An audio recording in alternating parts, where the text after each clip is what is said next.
any other 6-year-old. She's full of energy and loves to tell people about her favorite things. Horses are my favorite animals. Like 1 out of every 110 children in the U.S., Catherine has autism. But unlike most of those children, Catherine often gets to be around her favorite animal.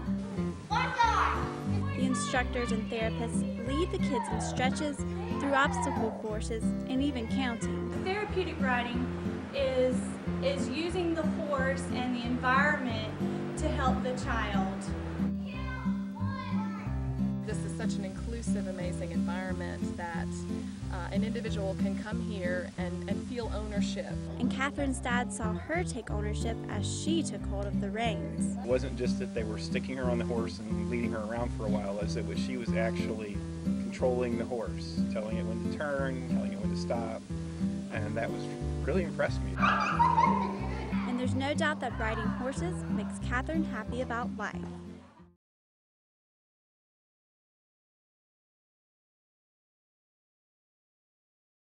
Nathan's issues are mostly muscle control, muscle strength. So holding reins and having to control actually does it quite a bit for him. His strength in his hands and his mobility has really helped. He also used to have an enormous amount of trouble sitting. Sitting on the carpet for circle time was a huge issue, and now he can actually sit on the floor, which sounds like nothing to somebody who has never had to deal with it, but for him it was really uncomfortable. These populations that, oftentimes aren't getting the attention or treatments that they need, and to see the joy on their faces, which I know I felt when I've been on a horse, to be able to offer that to folks who usually are told, no, you can't do this. We've got to limit you in this respect. You can't do things that everybody else can do. But suddenly to be able to say, but this really amazing experience being on a horse that a lot of other people can't do, you get to do. I just thought, wow, that makes so much sense. It's a very positive place. So it's everybody affirms what may seem like to some the smallest accomplishment. It's very affirming, it's very positive, and it's hard for, I don't mean this to sound exclusive or whatever, but if you haven't ever had to deal with a kid with special needs, when you go into normal situations, you are automatically thinking, okay, what am I going to have to do to accommodate my kid? You do not have to worry about that here. I mean, he can ride, he can not ride, he can cry, he can throw a tantrum, he can scream and yell. I mean, not that he does, he's very happy here, but whatever you do is going to be okay. And so there's a certain amount of, I can be whoever I am, and the fact that a kid can't walk, or the kid, like Nathan, talks a little bit funny, or has a different way of expressing himself or whatever. All the kids are just like, and nobody's going, you're not worried about how someone's going to react to it. Caitlin was born about 4 months early at 24 weeks gestation, so she was 1 pound 10 ounces, and she has mild cerebral palsy as a result. So it's affected her fine motor skills, her gross motor skills, sensory integration dysfunction. She wears leg braces. She has a little bit wide of a gait, so it kind of affects how she walks a little bit.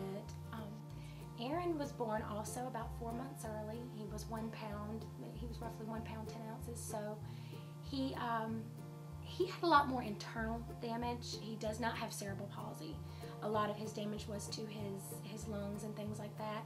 However, he does have developmental delay. The Riding Center has been great with helping them with their day-to-day activities and coping strategies, things like that. I would never take this from her. She loved horses before she ever rode. She saw pictures of them. We weren't even sure how she was going to react the first time she saw a real horse, and I'm really glad it was actually a therapy horse, because before we could stop her at 2, she ran up and wrapped her arm around the horse's leg, and being a therapy horse, they lock and they won't move, they know. Any other horse would have probably flung her, but she's always loved horses, and it's one of the things that she can do well. She does a lot of things. We put her in soccer, we put her in dance, things like that. Sometimes she'll kind of get discouraged and say, I can't do it like everybody else, but when she gets on the horse does the movement for her. In every experience that I've known of parents, I've never talked to a parent who said, oh yeah, I wish we hadn't done this. just the smiles on the kids' faces and the fact that they're happy to go and they're happy to be there, and you know, they're around other kids that have different issues. They don't feel so alone, and just, you know, it's the whole program is really great.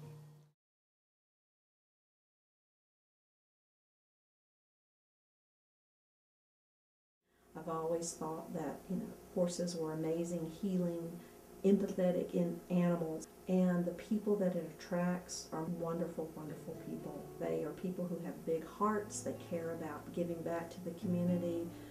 For me, it's just as therapeutic to come out here and work as it is for, I think, our riders. And I think that a lot of our volunteers feel the same way, and that's why they keep coming back.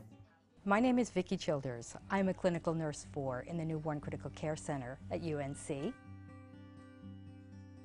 I volunteer at the North Carolina Therapeutic Riding Center. Therapeutic riding is basically therapy on horseback. We take children and adults who have emotional, physical, social, or mental disorders. The rider now that I look after, he is autistic.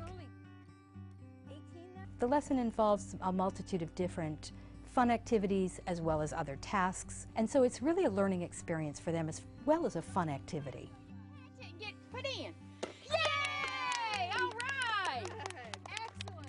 I volunteer here because I absolutely love horses, I love being outdoors, and I love the riders we work with. It's amazingly incredible. The horses give and give and give. They are so patient, they are so kind, they are so tolerant. I've always been passionate about horses, and I just think this is a great way for me to work with them and help somebody at the same time. There we go. Everybody's desperate for volunteers. Part of our employees going out to volunteer means that we'll reach more of those people on a personal level, and you can never go wrong doing that.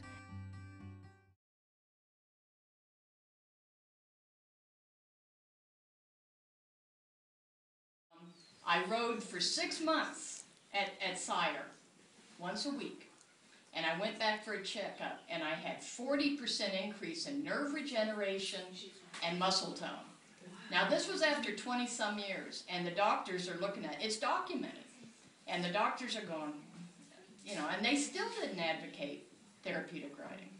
So my gift to the world is to try to bring it to everybody for 2 reasons. One, to get the word out there so that everyone in this world knows about it, and that another kid doesn't have to go, or an adult who's been injured or incurred whatever symptoms are, for them to get on a horse or whatever way they can, and 2, to get it funded. We're trying to bring it around to the medical world and to have it funded by insurance companies so that everybody can receive the benefit of it. I'm Anne Marie Slominski. I'm Harrison's grandmother, and I've been taking him to therapy for the last 1.5 years, and I've just seen big improvements. He's just amazing the way he's doing things he couldn't have done 1.5 years ago. I definitely could see an improvement, and I wasn't sure if I was imagining it, but then the physical therapist, I didn't say anything to her, and she just kind of on her own said, you know, I see a real big difference. He's come a long way with the horseback riding as far as balance and lifting his leg where he couldn't do that last year. I mean, when he walks now, his feet are flat. He doesn't walk on his toes. Our mission is to provide equine-assisted therapies to people with disabilities of all ages.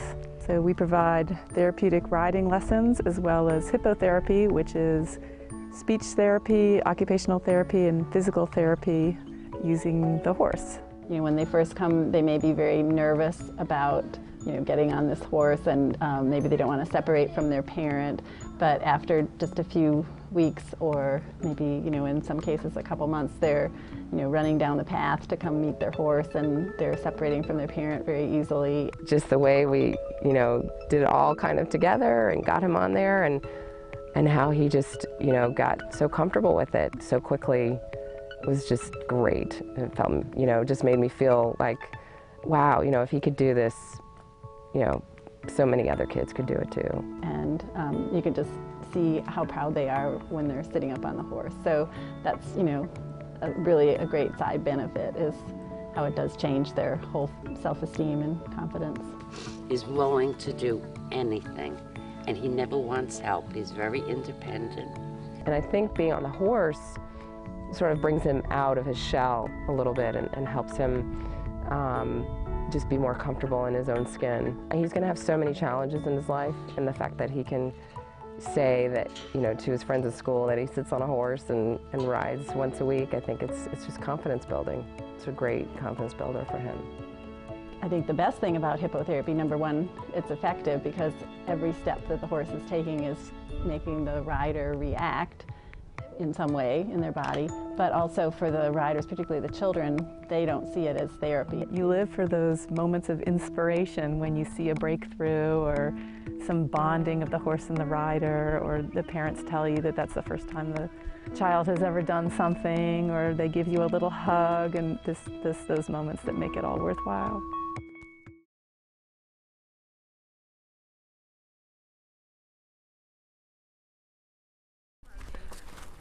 Dooley's a halflinger, a horse that's sturdy but not too big, a perfect fit for 7-year-old David Burke. Hi, Charles. Hey, David, how you doing? David suffers from a rare disorder that affects his nervous system. It makes things like walking and sitting up straight very difficult. Hey, look at the hoop. There we go. David, I want you to reach up and give Dooley a pat for me. But physical therapist Margie Munzer says this type of treatment strengthens the core, the very muscles needed to make those things easier for David. Every step that the horse takes, they're moving the rider's pelvis, which makes the rider have to react with their muscles. There you go. The best part, David doesn't even know it. For the riders, they feel that they, you know, are coming out here to ride a horse, and they get to come out to this beautiful farm setting. NCTRC has called Clearwind Farm in Mebane home for the past 3 years. The group leases the land from owner Matt Case, but Case and his family are moving, and they want to leave their farm in good hands. We believe in what they're doing so much that we're going to give to them a large portion of this facility. Problem is, NCTRC can't afford to buy, even though Case is selling the place for a fraction of the cost. So inspired by what NCTRC is doing, Case says he's in no rush. Whenever they get the money, we'll be ready to sell it to them, because it's really good work they do. Work that's helping David. For the successful day with Dooley. And others just like it. In Mebane. I love you.